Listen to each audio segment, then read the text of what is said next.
नमस्कार दोस्तों, स्वागत है आपका हमारे चैनल इंटरेस्टिंग स्टडी हब पर जहां पढ़ाई होगी आसान, कंसेप्ट्स होंगे क्लियर और लर्निंग बनेगी इंटरेस्टिंग।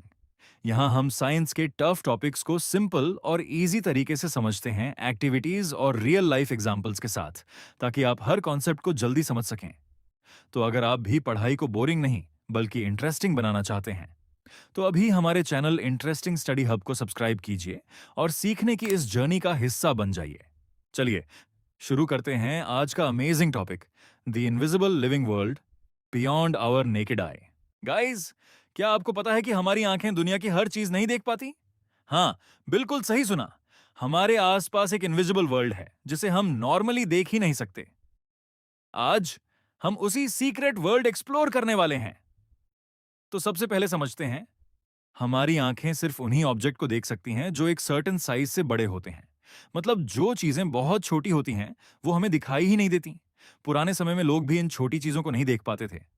फिर एक दिन उन्होंने डिस्कवर किया कि एक कर्व्ड ग्लास छोटी चीजों को बड़ा दिखाता है। इसी को हम लेंस कहते हैं। जैसे जैसे टेक्नोलॉजी बढ़ी, सिंपल मैग्नीफाइंग ग्लास से लेकर पावरफुल माइक्रोस्कोप तक इन्वेंट हुए। और फिर इंसानों ने एक पूरी हिडन दुनिया देख ली, टाइनी लिविंग ऑर्गेनिजम्स की दुनिया। हमारे आसपास बहुत सारे लिविंग बीइंग्स होते हैं, प्लांट्स, एनिमल्स, और इन सबको हम ऑर्गेनिजम्स कहते हैं। लेकिन सवाल यह है, सबसे छोटा ऑर्गेनिज्म जो हम देख सकते हैं वो कितना छोटा होता है?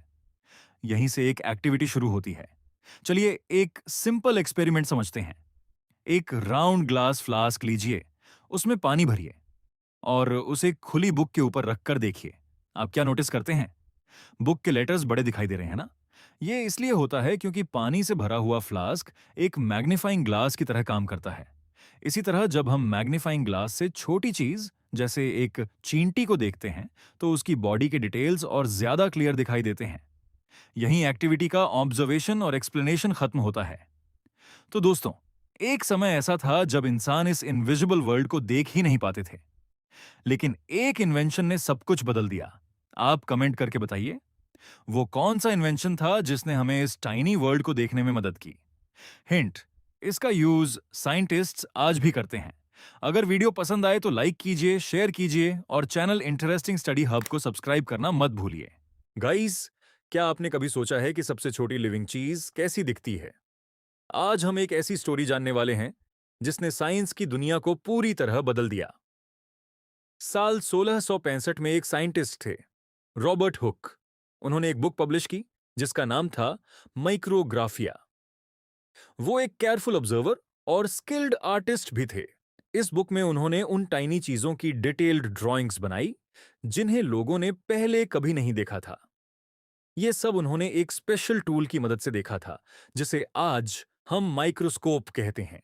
उनका माइक्रोस्कोप चीजों को लगभग 200 से 300 टाइम्स बिगर दिखा सकता था। यानी जो चीज हम अपनी आईज से नहीं देख सकते वो भी क्लियरली दिखाई देने लगी। एक दिन उन्होंने कॉर्क का एक थिन स्लाइस देखा और उन्होंने ऑब्जर्व किया कि उसमें बहुत सारे छोटे छोटे एम्प्टी स्पेसेस बने हुए हैं, बिल्कुल हनीकॉम्ब की तरह। उन्होंने जो देखा उसे ड्रॉ किया और हर छोटे हिस्से को एक नाम दिया, सेल।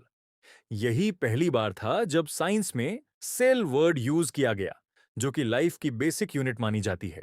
लगभग उसी टाइम 1660 के दशक में एक और साइंटिस्ट थे, एंटोनी वैन ल्यूवेनहॉक। उन्होंने बेटर लेंस डेवलप किए जिससे वो और पावरफुल माइक्रोस्कोप्स बना सके।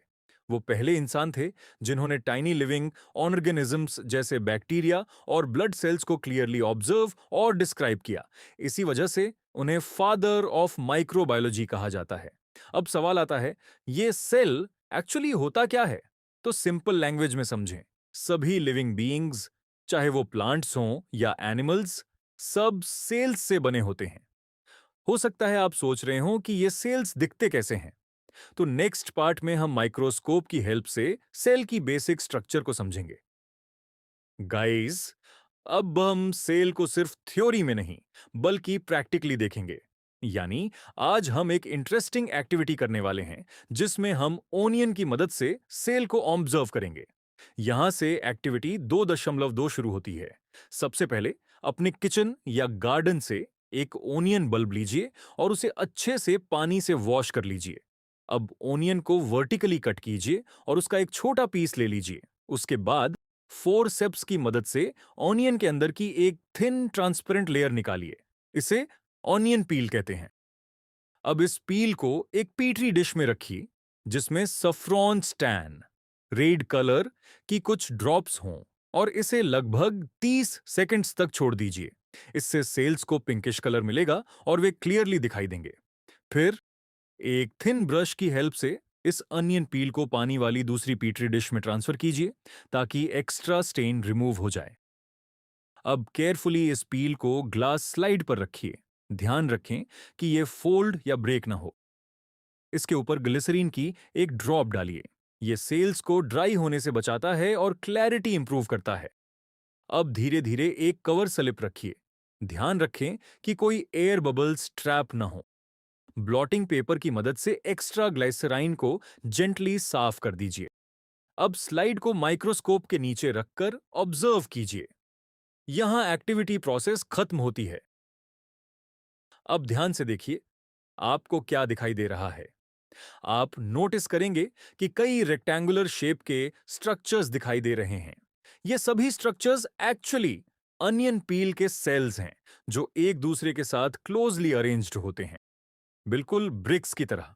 इसी से हमें पता चलता है कि प्लांट्स सेल्स से बने होते हैं।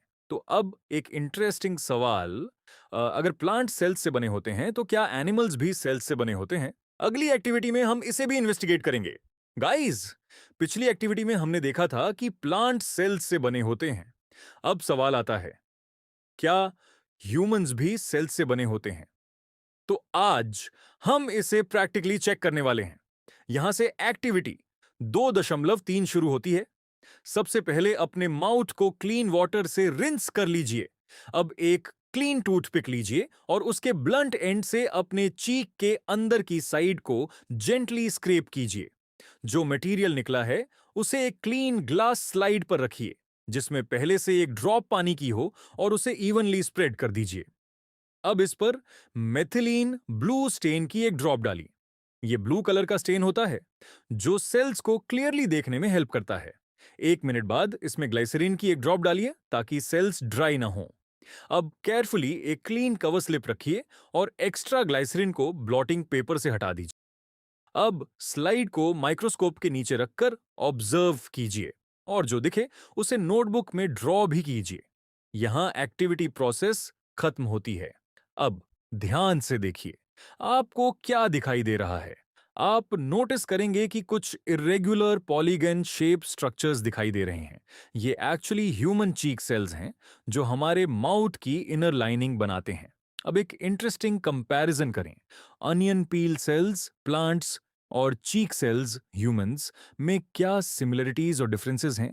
अब सबसे इंपॉर्टेंट कॉन्सेप्ट समझते हैं। हर सेल के 3 मेन पार्ट्स होते हैं। सेल मेम्ब्रेन, साइटोप्लाज्म और न्यूक्लियस सेल मेम्ब्रेन सबसे आउटर लेयर होती है जो सेल को प्रोटेक्ट करती है और ये कंट्रोल करती है कि कौन सी चीज सेल के अंदर जाएगी और कौन सी बाहर निकलेगी। न्यूक्लियस बीच में होता है जो सेल की एक्टिविटीज और ग्रोथ को कंट्रोल करता है। साइटोप्लाज्म एक जेली लाइक सब्सटेंस होता है जो सेल मेम्ब्रेन और न्यूक्लियस के बीच भरा होता है और यहीं पर मोस्ट लाइफ प्रोसेसेस होते हैं। कुछ सेल्स जैसे प्लांट सेल्स में एक एक्स्ट्रा आउटर लेयर भी होती है जिसे सेल वॉल कहते हैं, जो स्ट्रेंथ और रिजिडिटी प्रोवाइड करती है। तो अब आप समझ गए होंगे, चाहे प्लांट्स हों या ह्यूमंस, दोनों ही सेल्स से बने होते हैं। अगली बार जब आप माइक्रोस्कोप से देखेंगे तो आपको ये टाइनी वर्ल्ड और भी इंटरेस्टिंग लगेगा। गाइस, अब तक हमने समझ लिया कि हर सेल के कुछ बेसिक पार्ट्स होते हैं, सेल मेम्ब्रेन, साइटोप्लाज्म और न्यूक्लियस। लेकिन सवाल ये है कि ये पार्ट्स एक्चुअली काम क्या करते हैं। सबसे पहले बात करते हैं सेल मेम्ब्रेन की। ये सेल की आउटर बाउंड्री होती है जो साइटोप्लाज्म और न्यूक्लियस को सराउंड करती है। इसका मेन काम होता है सेल को प्रोटेक्ट करना और ये कंट्रोल करना कि कौन सी चीज अंदर जाएगी और कौन सी बाहर आएगी। मतलब ये एक सिक्योरिटी गेट की तरह काम करती है। अब बात करते हैं साइटोप्लाज्म की। ये एक जेली लाइक सब्सटेंस होता है जो सेल के अंदर भरा होता है। इसमें अलग अलग कंपोनेंट्स और न्यूट्रिएंट्स होते हैं जैसे प्रोटीन्स, कार्बोहाइड्रेट्स, फैट्स और मिनरल्स। यही वो जगह है जहां सेल के मोस्ट लाइफ प्रोसेसेस होते हैं। अब सबसे इंपॉर्टेंट पार्ट, न्यूक्लियस। ये सेल का कंट्रोल सेंटर होता है जो सेल की सारी एक्टिविटीज और ग्रोथ को रेगुलेट करता है। अब प्लांट सेल्स की एक खास बात, इनमें एक एक्स्ट्रा लेयर होती है जिसे सेल वॉल कहते हैं। ये प्लांट्स को स्ट्रेंथ और रिजिडिटी देती है, इसलिए प्लांट सेल्स एकदम फर्म और कॉम्पैक्ट दिखते हैं। अब थोड़ा आगे का concept, advanced understanding. Plant cells में कुछ स्पेशल स्ट्रक्चर्स भी होते हैं जिन्हें प्लास्टिड्स कहते हैं। इनमें से एक होता है क्लोरोप्लास्ट, जिसमें क्लोरोफिल होता है। यही प्लांट्स को ग्रीन बनाता है और फोटोसिंथेसिस में हेल्प करता है। इसके अलावा प्लांट सेल्स में एक लार्ज वैक्यूओल भी होता है जो स्टोरेज का काम करता है, जैसे पानी, न्यूट्रिएंट्स और वेस्ट मटेरियल्स को स्टोर करना। ये सेल की शेप को मेंटेन करने में भी हेल्प करता है। एनिमल सेल्स में वैक्यूओले या तो नहीं होता या बहुत छोटा होता है। तो अब आप समझ गए होंगे कि सेल कोई सिंपल स्ट्रक्चर नहीं है। ये एक कॉम्प्लेक्स सिस्टम है जिसमें कई पार्ट्स मिलकर काम करते हैं। अब एक इंटरेस्टिंग बात, क्या सभी सेल्स एक जैसे होते हैं? आंसर है नहीं। सेल्स अलग अलग शेप और साइज के होते हैं। जैसे मसल सेल्स स्पिंडल शेप के होते हैं, जबकि नर्व सेल्स बहुत लंबे होते हैं और उनमें ब्रांचेस होती हैं। कुछ सेल्स राउंड होते हैं तो कुछ लंबे और पतले। हर सेल का शेप उसके फंक्शन के हिसाब से होता है, यानी स्ट्रक्चर और फंक्शन एक दूसरे से जुड़े होते हैं। तो दोस्तों, अब आपको समझ आ गया होगा कि सेल्स सिर्फ छोटे यूनिट्स नहीं हैं, बल्कि ये एक पूरी वर्किंग सिस्टम है जो हमारे शरीर और सभी लिविंग बीइंग्स को चलाते हैं।